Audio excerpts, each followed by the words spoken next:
একটা নতুন ভিডিওতে তোমাদের সবাইকে স্বাগতম। তোমরা কেমন আছো? আশা করি তোমরা সবাই ভালোই আছো। আর আমি খুব তাড়াতাড়ি তোমাদের কাছে চলে আসছি নিত্য নতুন মাছের রেসিপি নিয়ে। আর এটা দেখো, ছোট ছোট ট্যাংরা মাছ পেয়ে গেছি হাতের কাছে, ছাড়বই বা কেন, রান্না তো করবই, তার সাথে তোমাদের সঙ্গে শেয়ারও করবো। বাই দেবে, আমি আলপনা, তোমরা দেখছো আলপনা কিচেন। অবশ্যই চ্যানেলে নতুন হলে সাবস্ক্রাইব করে বেল আইকন প্রেস করে সঙ্গে রেখো। ফেসবুক থেকে দেখলে পেজটি ফলো করার অনুরোধ রইল। তো আমি কিভাবে এই ছোটো ছোটো ট্যাংরা টেস্টিভাবে রান্না করি সেটা তোমাদের সাথে আজকে শেয়ার করব। শুরু থেকে শেষ পর্যন্ত দেখো, একটু স্কিপ করো না বন্ধুরা, এটা আমার রিকোয়েস্ট। চলো রান্নাটা শুরু করি। ছোটো ছোটো ট্যাংরা মাছগুলো দেখো ভালো করে পরিষ্কার করে ধুয়ে নিয়েছি। এবারে ওর সঙ্গে একটু নুন, হলুদ গুঁড়ো, লঙ্কা গুঁড়ো দিয়ে ভালো করে ম্যারিনেশন করে নিয়েছি। ম্যারিনেশন করে 10 মিনিট রেখে দিয়েছিলাম। তো 10 মিনিট রাখার পরে দেখো চুলায় চলে এসেছি। এখানে কড়াই বসিয়ে দিয়েছি, কড়াই তেল দিয়ে দিলাম। তেল গরম হতেই ছোটো ছোটো ট্যাংরা মাছগুলো তেলের মধ্যে দিয়ে দিলাম। এক পিঠ ভাজা হলে ভালো করে উল্টে দিলাম আস্তে আস্তে, ওপর পিঠটাও ভালো করে ফ্রাই করার জন্য। তো একেবারে দেখো মচমচে করে ট্যাংরা মাছ ভাজা হয়ে গেছে, এই যে তোমরা দেখতেই পাচ্ছ। এবারে তুলে নেব এবং অবশিষ্ট ট্যাংরা মাছগুলো ওই সেম প্রসেসে কিন্তু তাওয়াতে ফ্রাই করে নিয়ে নেব। তো সব ট্যাংরা মাছ কিন্তু আমার ফ্রাই হয়ে গেছে, এই যে তোমরা দেখতেই পাচ্ছ। এবারে যাব মেন রান্নাতে। এখানে দেখো একটা কড়াই নিয়েছি এবং ওখানে কিছুটা তেল দিয়ে দিলাম। ট্যাংরা মাছ ভাজার তেলটা এখানে দিয়েছি, আরও কিছুটা তেল এখানে অ্যাড করে দিলাম। ফোড়নোর জন্য এখানে দেখো কালো জিরে, তেজপাতা, শুকনো লঙ্কা এগুলো ফোড়নে দিয়ে দিয়েছি। খুব ইজি রান্না এটা, তোমরা খুব সহজেই এটা করে নিতে পারবে এবং প্রচণ্ড টেস্টি হয় এই রান্নাটা। তো এবারে এখানে বেশ খানিকটা কুচনো পেঁয়াজ এখানে দিয়ে দিলাম।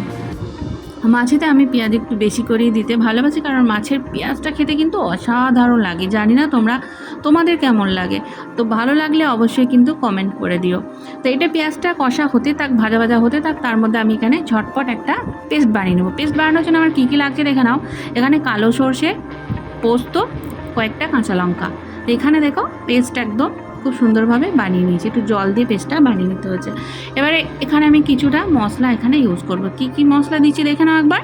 হলুদ গুঁড়ো, লঙ্কা গুঁড়ো, ধনে গুঁড়ো, জিরে গুঁড়ো আর একটু সামান্য পরিমাণে কাশ্মীরি লঙ্কা গুঁড়ো। তো ভালো করে দেখো মশলাগুলো ভালো করে মিক্স করে নেবো।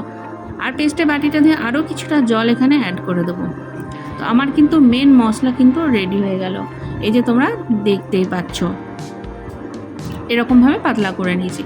যখন দেখবো পেঁয়াজগুলো ঠিক লাল লাল এরকমভাবে ভাজা হয়ে গেছে, পেঁয়াজগুলো মোটামুটি সেদ্ধ হয়ে গেছে, ঠিক এই পর্যায়ে আমি এখানে অ্যাড করব যে মশলাটা আমি রেডি করেছিলাম পেস্ট সহ, সেই মশলাটা এখানে দিয়ে দেবো।